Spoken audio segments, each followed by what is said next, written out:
Karena semuanya akhirnya kita lihat ya, termasuk Ganjar. Makanya saya bilang jangan pilih Ganjar lah, Pak. Kita sama-sama punya 3 pilihan orang bangsat semua nih ya. Ini contoh nih ya. Kita punya 3 pilihan bangsat semua nih, Prabowo, Ganjar, Anies. Ini 3 trio bangsat ya kan. Tetapi kita lihat bagaimana Anies jelas jangan dipilih bangsat, kan? Bangsatnya ini ya, bangsatnya neraka banget pokoknya. Kalau Ganjar munafik ya, Ganjar munafik. Lalu bagaimana dengan Prabowo? Kalau saya, kemarin saya debat hampir 3 jam sama Pak Jenderal Tobing ya, saya debat 3 jam telepon masalah Prabowo ya, Pak Jenderal Tobing. Tapi akhirnya Pak Jenderal Tobing mengerti alasan saya. Oh, kalau begitu ceritanya lain Pak Paul. Nah, iya Pak Jenderal langsung potong dulu. Iya. Kalau saya bilang saya akan berpihak pada Prabowo sekalipun dia punya dosa masa lalu. Saya bilang sama Pak Tobing, siapa di Indonesia pejabat pejabat militer yang berpengaruh yang tidak punya dosa masa lalu? Tidak ada, semua punya dosa masa lalu. Mengapa? Karena itu dosa sistem. Dia tidak mau melakukan sistem, dia nggak bisa naik, makanya tersingkir. Kalau dia ikut sistem, dia naik, dan dia harus menanggung dosa dari yang memberi perintah. Militer ini cuma turut perintah atasan, termasuk Prabowo, cuma turut perintah atasan. Maaf kata ya, bukannya kita nggak tahu, bukannya saya tidak mau mengakui atau tidak mau memungkiri 98 Prabowo di balik 98. Tetapi siapa yang tidak terlibat dalam 98? Wiranto kah? Siapa? Semua terlibat. Bahkan dia diam saja dia terlibat loh. Johnny Lumintang kah? Dia diam saja, dengan dia diam saja berarti dia terlibat. Ya kan? Semua yang tahu kerusuhan agendanya 98 diam saja berarti dia terlibat. Jangan munafik juga, ya kan? Soalnya kan Prabowo 98 kan Kopassus, Pak. Jadi udah automatically involved, kan, bener kan? Iya, tapi kan dia turut perintah dari atasan. Walaupun memang ada agenda Prabowo mau kudeta, ya ada suara lah, pokoknya ada informasi Prabowo memang sebenarnya mau kudeta, makanya disingkirkan sama Habibie kan, disingkirkan karena memang mau kudeta waktu itu. Tetapi siapa yang nggak punya dosa masa lalu? Nah, sekarang dari trio bangsat ini, ya kita harus memilih. Prabowo juga pernah terlibat dalam politik identitas, ya kan? Dia kan yang naikkan Anies kan, bagaimanapun juga dia sponsornya Anies sama Sandiaga Uno kan, waktu melawan Ahok. Tetapi apakah si Prabowo yang menggunakan? Kan Anies yang menggunakan. Dan jadi kita kompleks sekali masuknya. Cuman kalau Anda masuk ke Ganjar lagi, nggak akan ada perubahan di Indonesia. Kalau masuk Prabowo, ya kita akan kembali ke Orde Baru.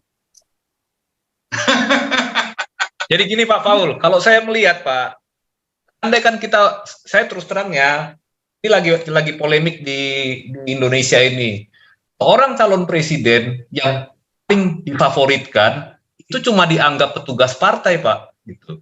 Nah, bagaimana saya seorang rakyat kecil, rakyat biasa, itu mau memilih presiden yang oleh partainya sendiri dia hanya dianggap sebagai kambing conge atau petugas gitu Pak, sebagai kayak jongos gitu, ngapain Pak gitu.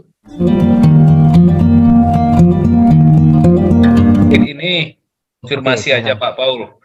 Lanjut. Gini Pak, sebenarnya kalau saya sih ya tahu sedikit-sedikit lah mengenai sejarah Israel ini ya.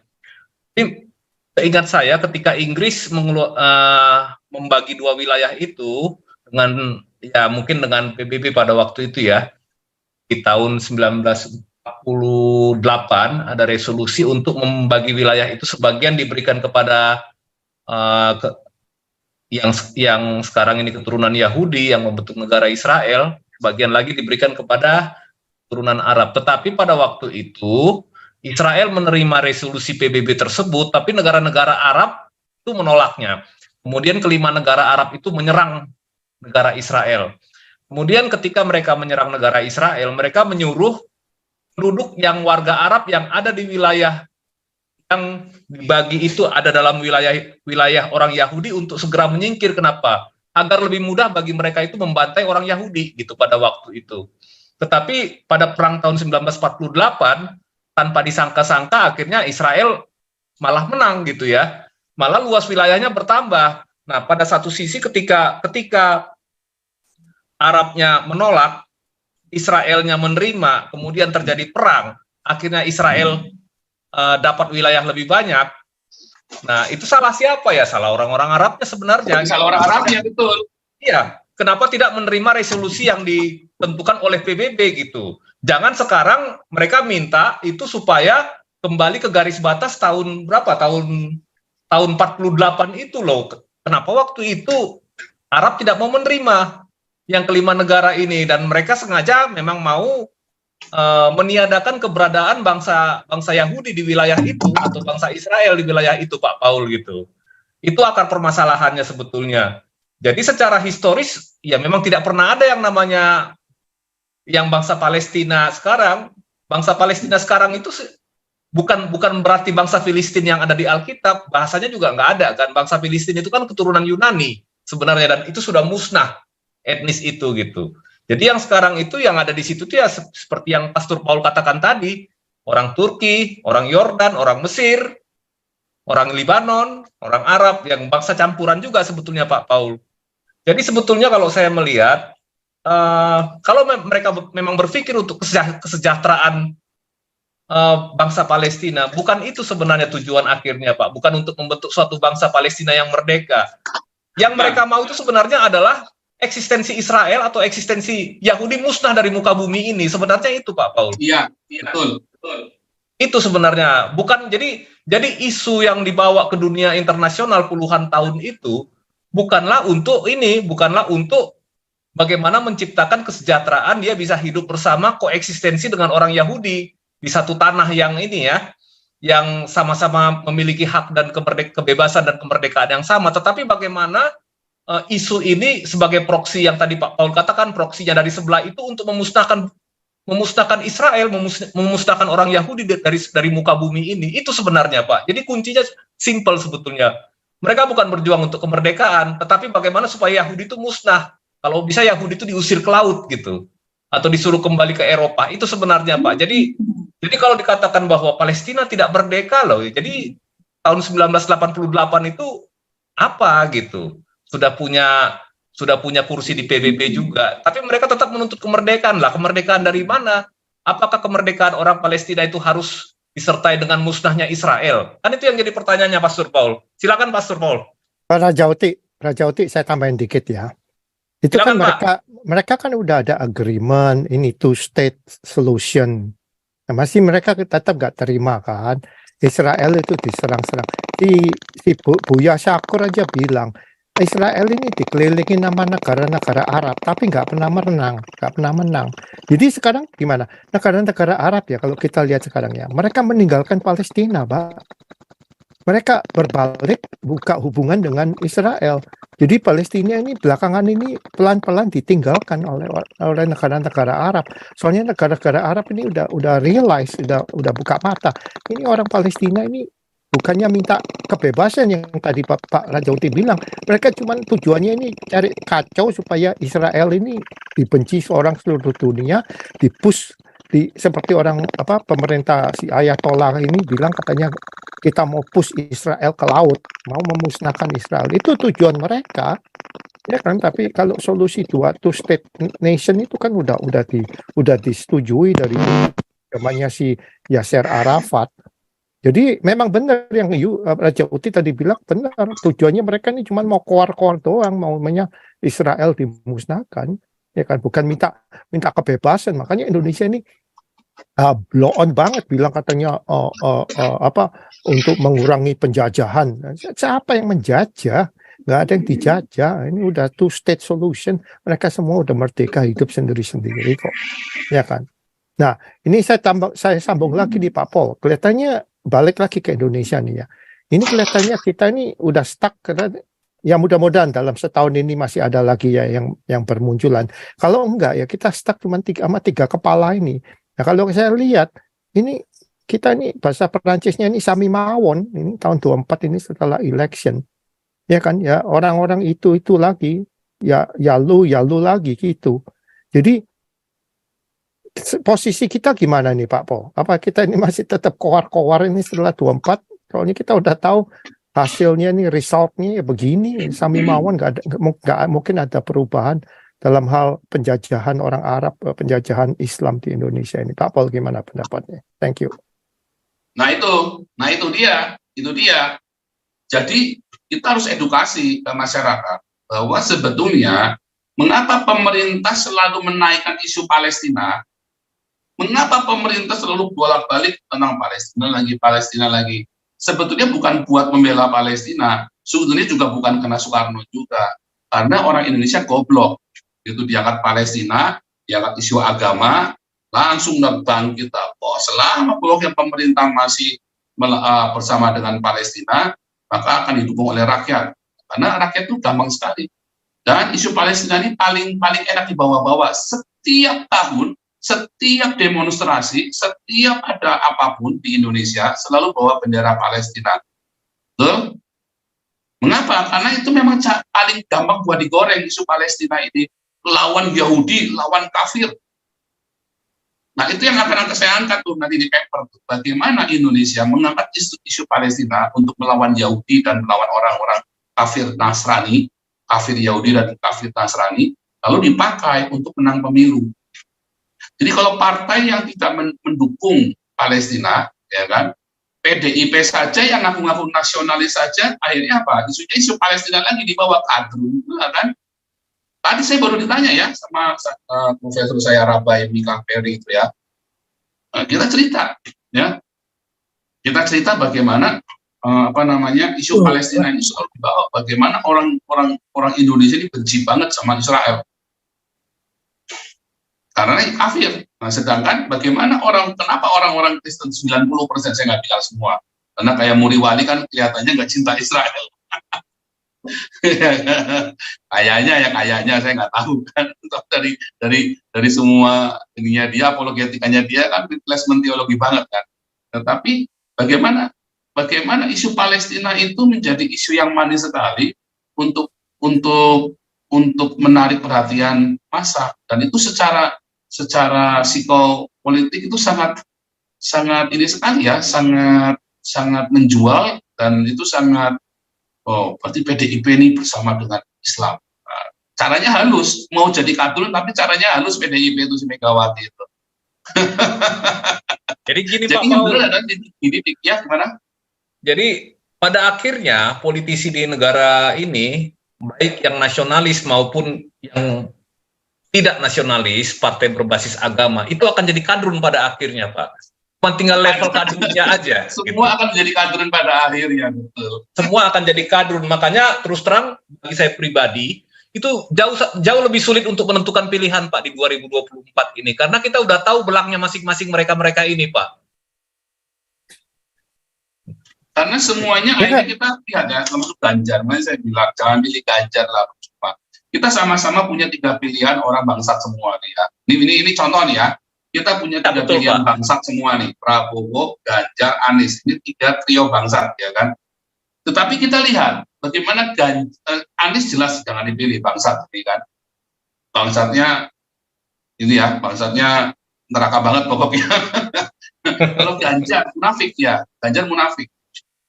Lalu bagaimana dengan Prabowo? Kalau kemarin saya debat hampir 3 jam sama Pak Jenderal Tobing ya, saya debat 3 jam telepon masalah Prabowo ya, Pak Jenderal Tobing. Tapi akhirnya Pak Jenderal Tobing mengerti alasan saya. Oh, kalau begitu ceritanya lain Pak Paul. Nah, iya Pak Jenderal, langsung potong dulu. Iya. Kalau saya bilang saya akan berpihak pada Prabowo sekalipun dia punya dosa masa lalu. Saya bilang sama Pak Tobing, siapa di Indonesia pejabat militer yang berpengaruh yang tidak punya dosa masa lalu? Tidak ada. Semua punya dosa masa lalu. Mengapa? Karena itu dosa sistem. Dia tidak mau melakukan sistem, dia nggak bisa naik. Makanya tersingkir. Kalau dia ikut sistem, dia naik. Dan dia harus menanggung dosa dari yang memberi perintah. Militer ini cuma turut perintah atasan. Termasuk Prabowo, cuma turut perintah atasan. Maaf kata ya, bukannya kita nggak tahu, bukannya saya tidak mau mengakui atau tidak mau memungkiri 98 Prabowo dibanding 98.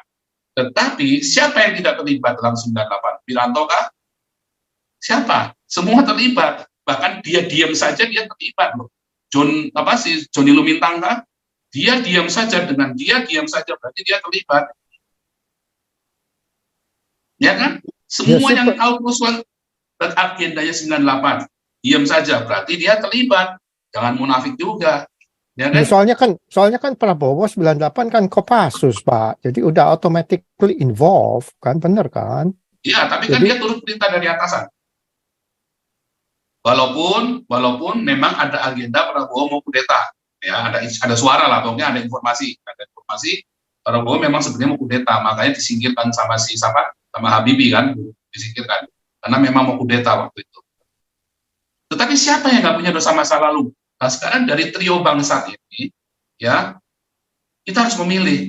Prabowo juga pernah terlibat dalam politik identitas, ya kan? Dia kan yang naikkan Anies kan, bagaimanapun juga dia sponsornya Anies sama Sandiaga Uno kan, waktu melawan Ahok. Tetapi apakah si Prabowo yang menggunakan? Kan Anies yang menggunakan. Dan jadi kita kompleks sekali masuknya. Cuman kalau Anda masuk ke Ganjar lagi, nggak akan ada perubahan di Indonesia. Kalau masuk Prabowo, ya kita kan kembali ke Orde Baru. Jadi gini Pak Paul, kalau saya melihat Pak, andai kan saya terus terang ya, ini lagi polemik di Indonesia ini. Seorang calon presiden yang paling difavoritkan itu cuma dianggap petugas partai Pak. Gitu. Nah, bagaimana saya seorang rakyat kecil, rakyat biasa, itu mau memilih presiden yang oleh partainya sendiri dia hanya dianggap sebagai kambing conge atau petugas gitu Pak, sebagai kayak jongos gitu, ngapain Pak Ya. gitu. Saya melihatnya satu di Pak, situ. kemarin siapa yang bilang ya jangan malu? Siapa yang bilang jangan malu? Si wali kota Solo siapa? Wakil wali kotanya Solo siapa? Siapa itu? FX Rudiatmo. Iya, jangan malu kalau Rudiatmo. presiden itu jangan malu kalau jangan malu untuk mengakui sebagai petugas partai. Iya kan? Artinya begini Pak Paul, ketika dia dipilih menjadi seorang presiden, dia itu adalah pilihan rakyat, bukan pilihan partai ya, persetan dengan partainya gitu. Nah dia itu kan memang dipilih oleh teorinya. rakyat, dipercaya oleh rakyat gitu Pak. Itu kan Bukan dipilih teorinya. oleh partai gitu. Itu kan teorinya. Teorinya ya, tapi kenyataannya begitu Pak. Kenyataannya nggak begitu. Kalau kita di US ya, namanya contoh Donald Trump, dia memang benar disupport sama Republican kan jadi presiden. Tapi begitu dia jadi presiden, Republican, grupnya Republican, senator ngomong apa sama dia nggak digubris. I'm the president. Saya nggak ada obligasi buat partai. Memang partai mengusung dia, tapi dia harus berbuat sesuatu buat negara, bukan buat partai. Itu yang benar. Nah, sekarang pidato pertamanya si Ganjar dibilang saya ini saya ini pegawai partai atau apa itu partai ya. Yang mampus lah kalian. Ya udah kalau gitu. sampai Ganjar jadi presiden. Jadi dia nunduk sama PDI, sama partai. Jadi dia itu, jadi gimana? Sekarang PDI, Soekarno ditinggi-tinggikan. Soekarno itu apa? Itu dia omongan dia mengenai Israel Palestina itu udah 77 tahun yang lalu, udah nggak berlaku. Tapi masih di ujung-ujungnya dijadiin apa namanya ini suatu pegangan. Soekarno udah mati, udah 77 tahun yang lalu. Apalagi yang harus diidolakan dari dia, ya kan? Jadi teorinya Pak Rajauti memang teorinya begitu. Tapi si Ganjar pidato pertama dia bilang saya petugas partai. Jadi what you gonna say, repot. Yes. Nah itulah makanya Pak Andi. Makanya saya bilang saya tidak akan memilih orang yang mau merendahkan dirinya jadi petugas partai, sementara posisi dia itu adalah sebagai pemimpin bangsa. Jadi dia nanti kalau dia ya dia hanya jadi pesuruh Pak di situ, jadi jongos dari partainya gitu. Boneka dari partainya. Jadi dan itu yang membuat saya tidak akan memilih orang yang seperti itu. Kalau dia cuma mau jadi boneka dari partainya gitu. Artinya kita memilih pemimpin ini memilih orang yang betul-betul dihormati, orang yang betul-betul dihargai gitu, bukan cuma seorang petugas gitu. Ini lucu. Jadi gimana Prabowo? Iya, Prabowo petugas partai. Wong dia itu kepalanya partai kok. Terus piye? Nah, dia kepalanya partai. Nah, yang kedua begini, Pak. Yang kedua, apa betul penolakan kasus kemarin tim sepak bola Israel itu untuk bertanding di Indonesia itu juga politik identitas, Pak, gitu. Exactly. Setuju nggak, Pak Paul? Yap. Itu juga politik identitas. Jangan dikira si G ini nggak menggunakan politik identitas. No. Partainya tidak menggunakan politik identitas. Itulah politik identitas. Dia kan udah bilang. Ini kan balik lagi ke UUD 45, balik lagi ke deklarasinya si Soekarno. Palestina ini dijajah itu kan dari Soekarno, balik lagi ke sono identitas.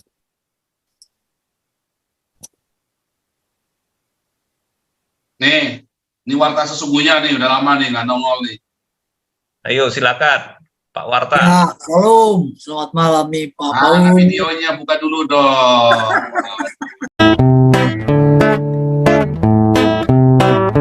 Kau bilang kau menang debat, lawan domba yang sesat. Kau bilang banyak yang tobat.